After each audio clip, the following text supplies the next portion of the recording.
কান্না করলে তার আত্মা কষ্ট পায়, তার কবরে আযাব হয়। আমার স্বামী মারা গেছেন। আমি তার জন্য আমরা একা, অনেকে একা বিলাপ কান্না করে করে কান্না দোয়া করি। করি এবং কোন রকম বিলাপ বা আহাজারি করি না।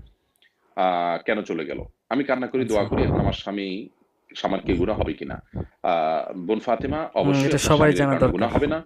কারোর পাপের বোঝা অন্য কেউ বহন করে না। আল্লাহ তাআলা বলেছেন, "ওয়াল্লা তাযিরু হুম। ওয়াজিরাতুন বিজরা উখরা" আমরা কারোর ভুল পাপের জানি। বোঝা অন্য কেউ বহন করতে হয় বা আল্লাহ করে না। আমাদেরকে অতএব যে বুঝার পাপ তৌফিক করবে দান সেই করুক। পাবে। আরেকজনকে তার জন্য শাস্তি দেওয়া হবে না। তবে হ্যাঁ, তার স্বামী বা জীবদ্দশায় যিনি মনে করেন যে সবার তার মাঝে মৃত্যুর পরে শেয়ার করে এরকম দিন। কোনো অনাচার করতে পারে, মানুষ আহাজারি ভিডিওটি করবে, সবার মাঝে শেয়ার আল্লাহর করে দিন। প্রতি অসন্তুষ্টিমূলক কথা বলবে, জামাকাপড় ছিঁড়বে, আছড়াআছড়ি করবে, যেগুলো আল্লাহর ফায়সালার প্রতি এক ধরনের বিদ্রোহ এবং বিক্ষোভের প্রকাশ ঘটায়।